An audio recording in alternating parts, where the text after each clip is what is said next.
በስመ አብ ወወልድ ወመንፈስ ቅዱስ አሐዱ አምላክ አሜን።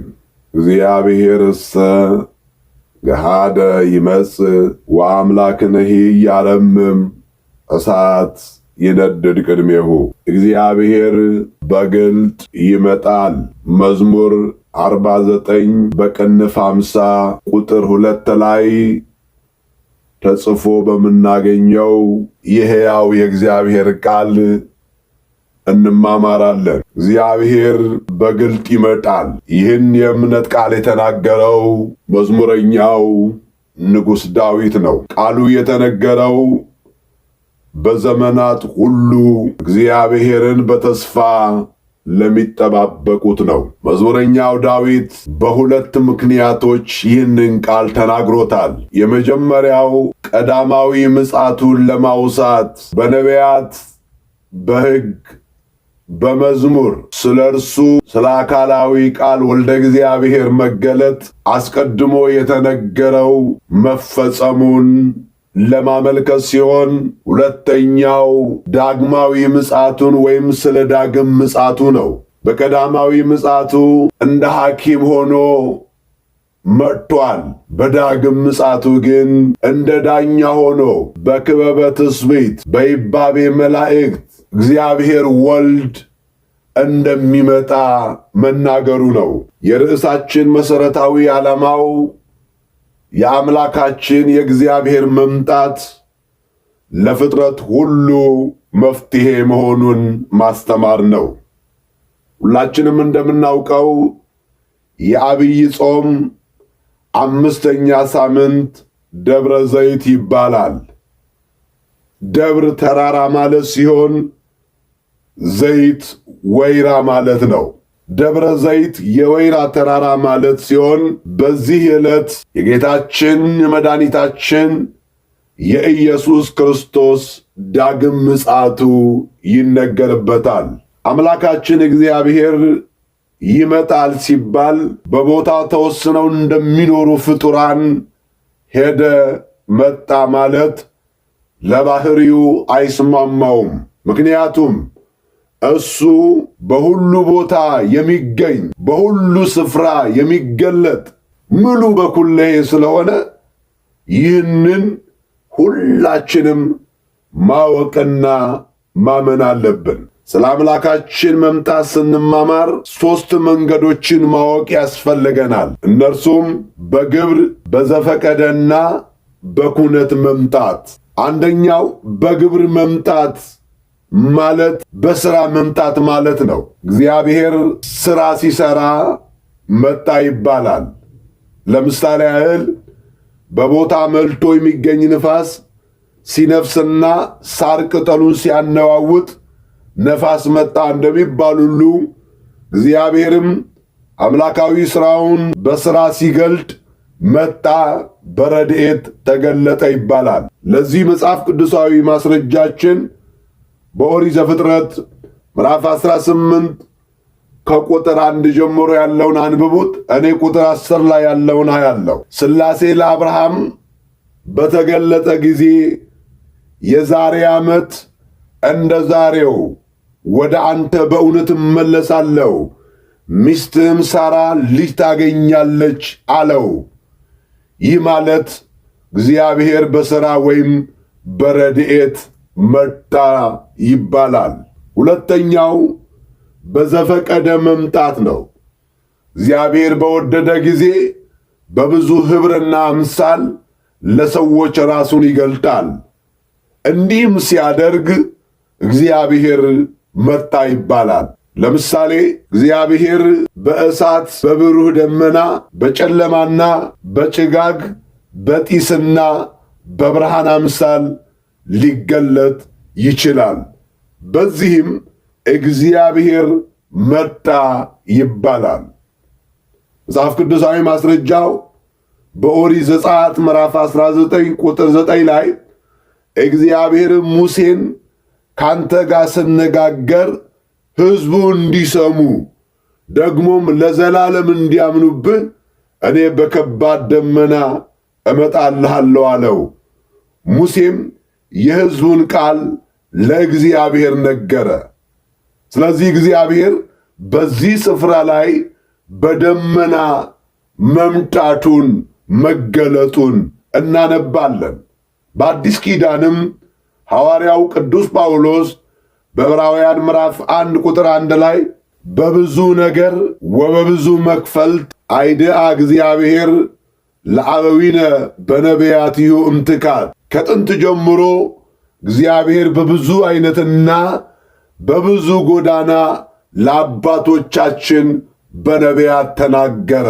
ይሄ እግዚአብሔር በፈቃዱ በሰዎች ላይ በአንድም በሌላም መንገድ መምጣቱን መገለጡን ያሳያል። በአጠቃላይ የሰው ልጅ ሊሰማውና ሊረዳው በሚችለው መጠንና አምሳል እግዚአብሔር ራሱን መግለጡ እግዚአብሔር መጣ ወይም አምላካችን ተገለጠ ማለት እንችላለን። ሦስተኛው የኩነት አመጣጥ ነው። ይህ ማለት በመሆን ሐዋርያው ቅዱስ ጳውሎስ በሮሜ መልእክቱ ምዕራፍ 9 ቁጥር 5 ላይ ክርስቶስ በሥጋ መጣ እንዳለው የኩነት አመጣጥ ከሌሎች አመጣጥ ይለያል። ምክንያቱም በረድኤትና በዘፈቀደ ይገለጥ የነበረው እግዚአብሔር በማይከለ ዘመን በነቢያቱ አናግሮ ከሰማያት ሰማያት ወርዶ ከእመቤታችን ከቅድስት ድንግል ማርያም ሰው ሆነ።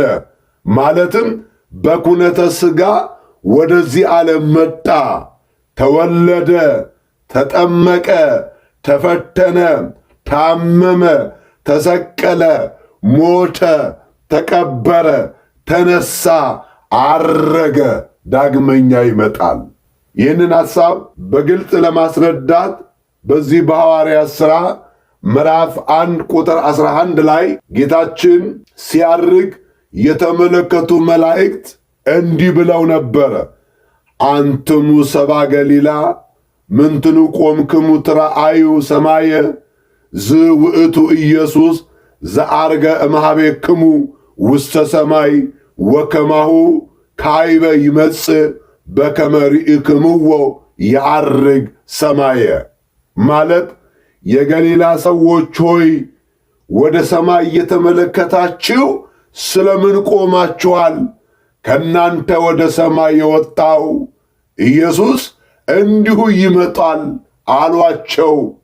በርግጥማዎ አምላካችን እግዚአብሔር በዚህ መልኩ እንደሚመጣ ባረገበት ሥጋ ተመልሶ እንደሚገለጥ መላእክትም ቅዱሳት መጻሕፍትም አበክረው ነግረውናል። በክበበ ትስብእት ሲያርግ እንዳያችሁት በክበበ ትስብእት ሲመጣ ታዩታላችሁ ማለት ነው። ስለዚህ አምላካችን በብሉይ ኪዳን እመጣለሁ ብሎ ተናግሮ በነቢያት በመጻሕፍት በሕግ የተቀመጠውን ቃል ፈጽሟል፣ አልቀረም፣ መጥቷል። በአዲስ ኪዳንም እመጣለሁ ብሎ ቤተ ክርስቲያንን በተስፋ አስጠብቋል። ፍጥረት ሁሉ የሚጠብቀው አንድ ታላቅ እንግዳ ከፊታችን ባራቀው ዘመን ይመጣል። አምላካችን የሚመጣው በትሕትና ሳይሆን በልዕልና ነው። ጌታችን የሚመጣው በከብቶች በረት ሊጣል ሳይሆን በደመና በዙፋን ተገልጦ ነው። ንጉሣችን የሚመጣው ስምዖን አረጋዊው እንደታቀፈ ሆኖ አይደለም። ሰማይና ምድር የማይችሉት ሆኖ ይመጣል። ክርስቶስ የሚመጣው ከእናቱ ጡትን እየለመነ አይደለም። ለፍጥረት ሁሉ የሩጫውን ዋጋ ለመስጠት ይመጣል። ለእኛ ለክርስቲያኖች መጣልን የምንለው እንግዳችን እንጂ መጣብን የምንለው አይደለም። አምላካችን እግዚአብሔር እርሱ ይመጣል። የአምላካችን ዳግም ምጽአት ሦስት ነገሮችን ይነግረናል። የመጀመሪያው የጸሎታችን መልስ ነው። በእርግጥም የምንፈራውን ያርቅልኝ የምንለው ሳይሆን በየዕለቱ መንግሥት ትምጣ እያልን የምንጸልየው የጸሎታችን ርዕስ ነው። ምክንያቱም የዚህ ዓለም መንግሥት በግፍና በሴራ ፖለቲካ ተጀምሮ በደም የሚጠናቀቅ መንግሥት ነው። በዚህ ክፉ ሥርዓት የተጨነቁ ሁሉ ጽድቅና ሰላም የሰፈነባት የክርስቶስን መንግሥት ይናፍቃሉ። የእግዚአብሔር መንግሥት ጽድቅና ሰላም በመንፈስ ቅዱስም የሆነ ደስታ ነው ብሎ ሐዋርያው ቅዱስ ጳውሎስ በሮሜ በምዕራፍ 14 ቁጥር 7 ላይ እንደተናገረው፣ አዎ ዓለማችን ያስጨንቃል። የዓለማችን ሁኔታ ከዕለት ወደ ዕለት እየባሰ እየበጣ ነው። በማቴዎስ ወንጌል ምዕራፍ 24 ላይ የተገለጠው ሐሳብ የመምጣትና የዓለም ፍጻሜ ምልክቱ ምንድን ነው ተብሎ የተነገረ ቃል በየጥቂት ጥቂቱ እየተፈጸመ እየታየ አሁን የዕለተ ምጽአት ዋዜማ ላይ ደርሰናል። ዳግም ምጽአቱ ምድራዊውን ሥርዓት አሳልፎ አንድ መንግሥትን በሁሉ የሚያጸና ነው። ይህንን መንግሥት ነው መንግሥት ትምጣ እያልን ስንጸልይ የነበረው። ሁለተኛው የአምላካችን መምጣት የአዲስ ዓለም መጀመሪያ ነው። አዎ ይህ ዓለም ያልፋል። የማያልፈውን ዓለም ተስፋ ለምናደርግ አዲሱ መንግሥት ይጀመራል። ሐዋርያው ዮሐንስ በራእይ 21:1 ላይ አዲስ ሰማይና አዲስ ምድርን አየው፣ ፊተኛው ሰማይና ፊተኛው ምድር አልፏል፣ ባሕርም ወደፊት የለም ይላል። አዎ አዲስ ነገር የሚያስፈልገው ፊተኛው ሲያረጅ ነው።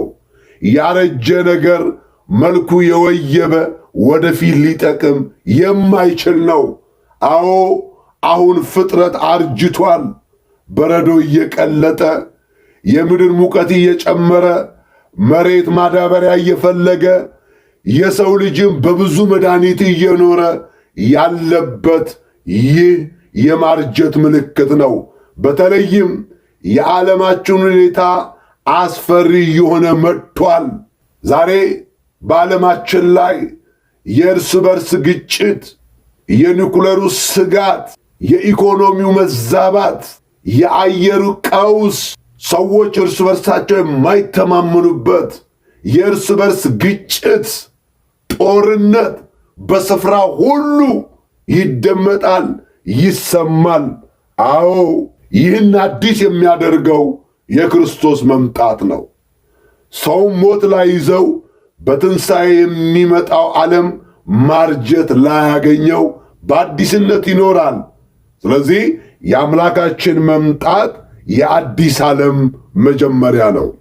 ሦስተኛውና ማጠቃለያው የአምላካችን የእግዚአብሔር መገለጥ ለአመኑት የዘላለም ሕይወት መክፈቻ ነው። ጌታችን የሚመጣው በናቀን ዓለም የእምነታችንን ተስፋ መንግሥተ ሰማያትን ሊከፍትልን ነው።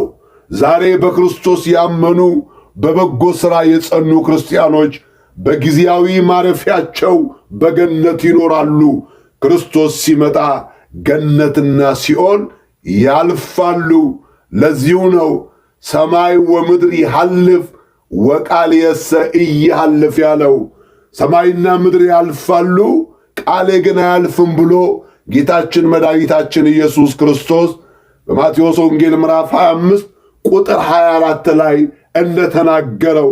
ስለዚህ ገነትና ሲኦል ያልፋሉ፣ መንግሥተ ሰማያትና ገሃነመ እሳት ይከፈታሉ።